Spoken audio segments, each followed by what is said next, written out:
ना होगा, और अगर सब मिलकर कोशिश करें तो रास्ता निकल सकता है। राजू के चेहरे पर एक उम्मीद की किरण जागती है। हाँ बाबा जी, अगर सब मिलकर काम करें तो हम पानी ढूंढ सकते हैं। हमने पहले कभी यह कोशिश ही नहीं की। लेकिन इतनी कठिन जमीन में नया कुआं खोदना आसान नहीं। मुश्किल जरूर है, नामुमकिन नहीं। अगर हम मिलकर काम करें तो ये हो सकता है। राजू खड़ा हो जाता है। उसकी आंखों में एक नई रोशनी है। तो फिर हम कल से काम शुरू करेंगे। मैं गांव के सभी युवाओं को इकट्ठा करूंगा। हम मिलकर नया कुआं खोदेंगे। यह कहते हुए वह शामू के साथ गांव के दूसरे युवाओं को बुलाने के लिए निकल पड़ता है। कहीं दूर से गरज की हल्की सी आवाज आती है, जैसे आकाश ने उनकी उम्मीदों की गवाही दे दी हो।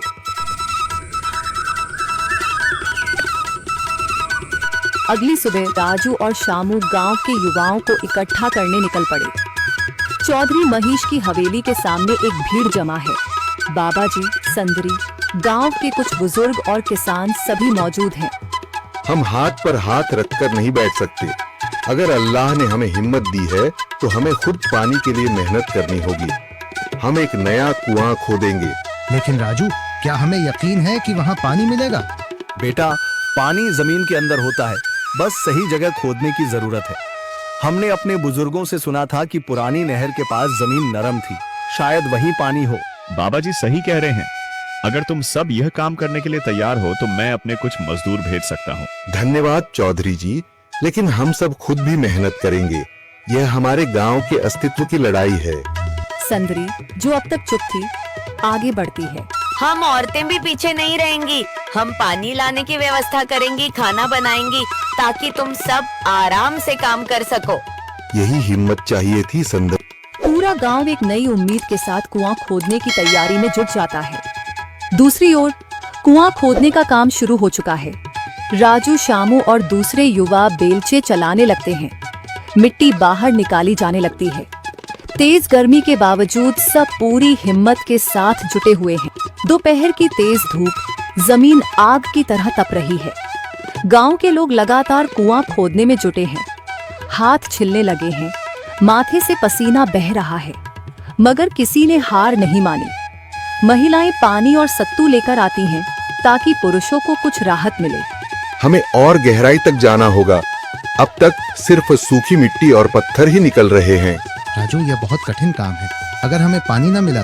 अल्लाह मेहनत करने वालों को कभी निराश नहीं करता बेटा। तुम सब अपनी कोशिश जारी रखो, पानी जरूर निकलेगा। हिम्मत मत हारो। अगर अब रुक गए तो फिर कभी पानी नहीं मिलेगा।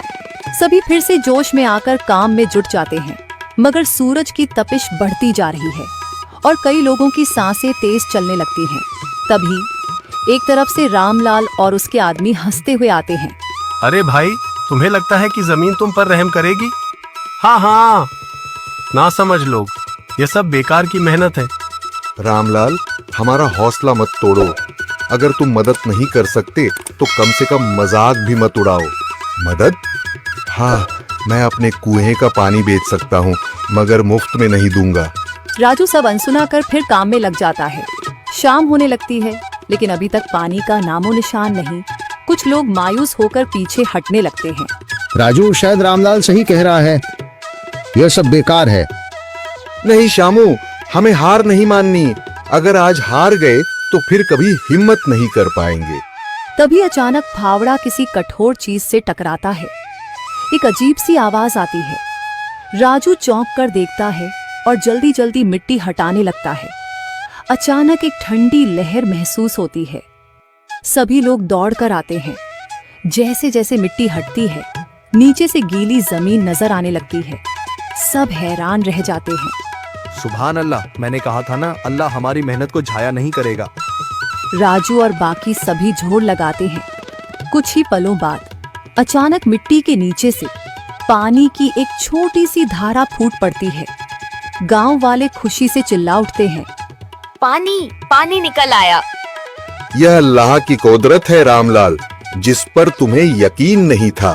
पूरा गांव आनंद से झूम उठता है। लोग एक दूसरे को बधाइयां देते हैं। औरतें दुआ करने लगती हैं। कुछ दिन बीत चुके हैं। गांव वाले नए कुएं से पानी भर रहे हैं, खेतों को सींच रहे हैं और जिंदगी फिर से पटरी पर लौट रही है। मगर रामलाल अब भी अपनी